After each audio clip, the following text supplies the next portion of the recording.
l'impératif. On emploie l'impératif pour donner un conseil, une instruction, un ordre ou pour inviter quelqu'un à faire quelque chose. Dus die imperatief, die we zo dadelijk gaan uitleggen, wordt gebruikt voor het geven van een tip, een conseil, une instruction, een instructie, een richtlijn, un ordre, een bevel. Étudie bien ce soir. Studeer goed vanavond. Dat kan je zien als een tip. Mettez votre pull. Doe jullie trui aan. Dat kan je zien als een tip, maar misschien zelfs als een bevel. Pour inviter quelqu'un à faire quelque chose, om iemand uit te nodigen om iets te doen. Stel je voor dat er iemand aan jouw deur staat en je wil die persoon uitnodigen om binnen te komen, dan doe je dat in het Frans met een imperatief. Entrez, madame. Kom binnen, mevrouw. L'impératief en néerlandais, de gebiedende wijs. De bevelvorm wordt ook wel eens gezegd. En français, il y a 3 formes. Et l'impératif n'est pas du tout difficile parce que tu as besoin de l'indicatif présent. Dus in het Frans zijn er 3 vormen om zo'n bevel uit te drukken. En die gebiedende wijs is helemaal niet zo moeilijk, omdat je gebruik maakt van de tegenwoordige tijd. Maar je voelt het misschien al aankomen, als je de tegenwoordige tijd niet goed onder de knie hebt, dan ga je het waarschijnlijk moeilijk hebben met die imperatief. Dus de tegenwoordige tijd wordt gezien als basisleerstof. Jouw basis is heel belangrijk. Daar bouw je op verder. Dat ga je hier duidelijk merken. Die 3 vormen, l'impératif singulier. On s'adresse à une personne connue. Singulier, je weet ondertussen hopelijk dat dat enkelvoud betekent. Dus de gebiedende wijs voor het enkelvoud wordt gebruikt wanneer men zich richt tot één persoon, één bekende persoon, iemand die je kent. Eén iemand die je kent. Dan hebben we een vorm laten we plus infinitief. Et ensuite l'impératif pluriel, de gebiedende wijs van het meervoud. On s'adresse à plusieurs personnes ou on s'adresse à une personne inconnue. Men richt zich tot meerdere personen of men richt zich tot één onbekende persoon. Eén persoon die je nog niet kent, de beleefdheidsvorm eigenlijk. D'abord l'impératif singulier.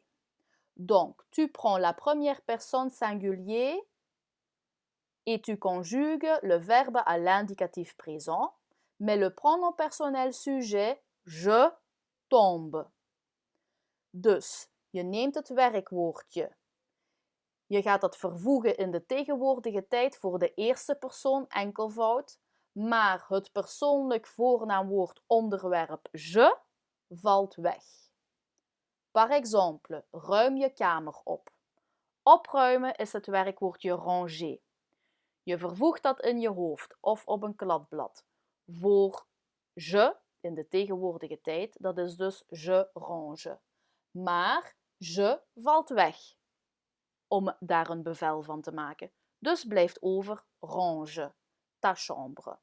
Dus een gebiedende wijs, een bevelvorm, heeft geen persoonlijk voornaamwoord onderwerp. Dat is een heel belangrijk kenmerk.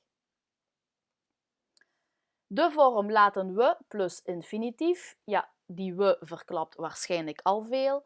Tu prends la première personne plurielle et tu conjugues le verbe à l'indicatif présent. Ici aussi, le pronom personnel sujet nous tombe.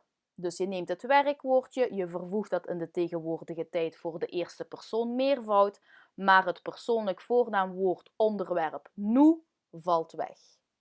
Laten we samen naar buiten gaan. In de Nederlandse zin staat die laten we en die infinitief een beetje uit elkaar. Laten we naar buiten gaan. Naar buiten gaan is sortir. Vervoegen voor nous in de tegenwoordige tijd geeft nous sortons. En het wordt een bevel door nous te laten wegvallen. Sortons. En dan samen nog ensemble. Ga dus niet die laten we apart vertalen. dat zit verwerkt in die vorm sortons. Sortons ensemble, laten we samen naar buiten gaan. Dat wordt dus gebruikt wanneer je dat zegt tegen een groep en waarbij jij zelf ook hoort. Wij allemaal. Laten we samen naar buiten gaan. L'impératif pluriel. Tu prends la deuxième personne plurielle et tu conjugues le verbe à l'indicatif présent et le pronom personnel sujet vous tombe. Dus opnieuw, je neemt het werkwoordje, je vervoegt dat in de tegenwoordige tijd voor de tweede persoon meervoud, maar het persoonlijk voornaamwoord onderwerp vous valt weg. Eet veel groenten. Eten is het werkwoordje manger. Als je dat vervoegt voor vous, dan wordt dat vous mangez.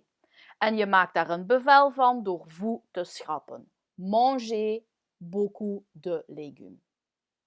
Dat kan dus gericht zijn aan een groep van meerdere personen, maar ook aan één persoon die je nog niet kent, een beleefdheidsvorm.